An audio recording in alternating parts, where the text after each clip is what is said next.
ఈ దిన వాక్య ధ్యానాంశం చివరి అవకాశం. 12 మంది శిష్యులలో ఒకడైన ఇస్కరియోతు యోధ పైకి ఆత్మీయునిగా శిష్యునిగా యేసయ్యను ప్రేమించి వెంబడించే వారిలో ఒకనిగా కనిపిస్తున్నాడని, కానీ వాస్తవానికి సాతానుతో చేతులు కలిపి ధన వ్యామోహంతో ఓ దొంగగా రహస్య జీవితం జీవించేవానిగా ఉన్నాడు. శిష్యులందరూ యేసుక్రీస్తుతో నడుస్తూ ఆయనతో పాటు విశ్రమించేవారుగా ఉంటే, ఇస్కరియోతు యోధ మాత్రం రహస్యముగా ఒంటరిగా తిరుగుతుండెను. ఒకవైపు సేవలో ఉంటూ మరొక వైపు ఆ రహస్య కార్యకలాపాలకు చోటిచ్చేవాడు. గమనించండి, ఒకవైపు మందిరములో నలుగురితో ప్రార్థనలో ఆరాధనలో పాల్గొంటూ, మరొక వైపు ఒంటరిగా తొంటరి పనులు చేస్తూ, మనస్సాక్షిని శరీరాన్ని పాడు చేసుకుంటూ, వెళ్ళకూడని స్థలాలకు వెళుతూ, మాట్లాడకూడని వారితో మాట్లాడుతూ, పరిచయాలు పెంచుకోకూడదని వారితో పరిచయాలు పెంచుకుంటూ, సంపాదించుకోవడని విధానములో అక్రమముగా సంపాదిస్తూ, దేవుని పేరట, ఆత్మీయత పేరట, పరిచర్య పేరట అన్యాయముగా డబ్బులు సంపాదిస్తూ, యేసుక్రీస్తును గాయపరిచి అమ్మివేసే జీవిత విధానం భయంకరమైన శాపాన్ని తీసుకొస్తుంది. ఆనాడు ఇస్కరియోతు యోధ యేసుక్రీస్తుతో పాటు ఉంటూ యేసుక్రీస్తుతో కలిసి భోజనం చేస్తున్నాడని, ఆ యేసుక్రీస్తుని అమ్మివేసే పాపిష్టి ఆలోచనలు కలిగి ఉన్నాడు. యేసు ఆత్మలో కలవరపడి, మీలో ఒకడు నన్ను అప్పగించినని మీతో నిశ్చయముగా చెప్పుచున్నాను, ప్రేమించిన ఒకడు యేసు రొమ్మున ఆనుకొనుచుండెను గనుక ఎవరిని గుర్చి ఆయన చెప్పానో అది తమకు చెప్పుమని సీమోను పేతురు అతనికి సైగ చేశాను. అతడు యేసు రొమ్మున ఆనుకొనుచు, ప్రభువా, వాడెవడని ఆయనను అడిగాను. అందుకు యేసు, నేనొక మొక్క ముంచి ఎవనికిచ్చేదనో వాడే అని చెప్పి ఒక మొక్క ముంచి సీమోను కుమారుడు ఇస్కరియోతు యోధాకిచ్చాను. వాడు ఆ మొక్క పుచ్చుకుని వెంటనే బయటికి వెళ్ళాను.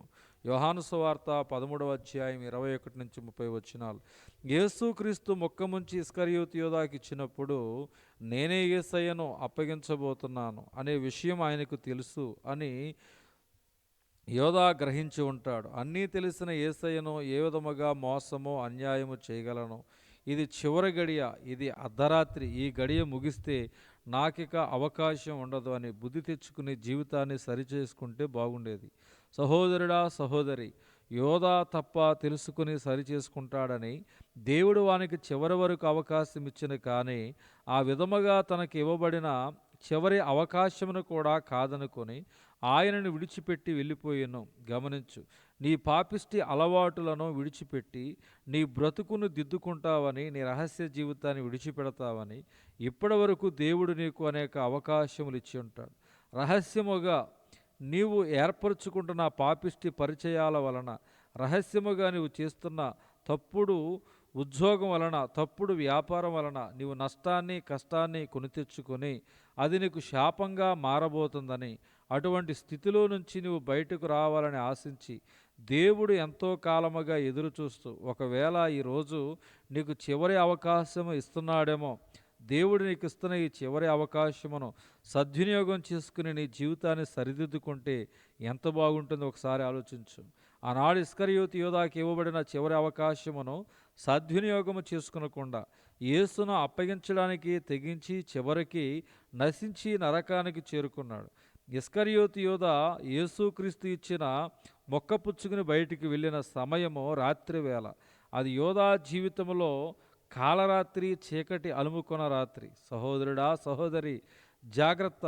యేసుతో ఉంటూ, యేసుతో జీవిస్తూ, యేసుతో కలిసి భోజనం చేస్తూ ఆ యేసయ్యనే అమ్మివేసే జీవితం చీకటిలో కలిసిపోయింది. ఒకవేళ ఈరోజు నీవు అట్టి స్థితిలో దేవుని కుమారునిగా లేదా కుమార్తెగా జీవిస్తూ, ఆయన పరిచర్యలో పాల్గొంటూ, వాక్య పరిచర్య చేస్తూ, సంఘ కాపరిగా, పెద్దగా, బాధ్యత గల వ్యక్తిగా పైకి జీవిస్తూ లోలోపల సాతానుతో నువ్వు చేతులు కలిపి బహిరంగముగా నీవు యేసును సేవిస్తూ రహస్యంగా నీవు యేసయ్యను అమ్మేసే ఓ భయంకరమైన వ్యక్తివైతే జాగ్రత్త.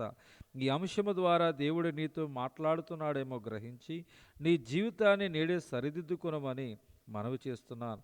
అంతేకాకుండా యోధా ఇస్కరియోతు వెళ్ళిన తరువాత యేసు ఇట్లనెను, ఇప్పుడు మనిషి కుమారుడు మహిమపరచబడి ఉన్నాడు, దేవుడును ఆయన యందు మహిమపరచబడి ఉన్నాడు.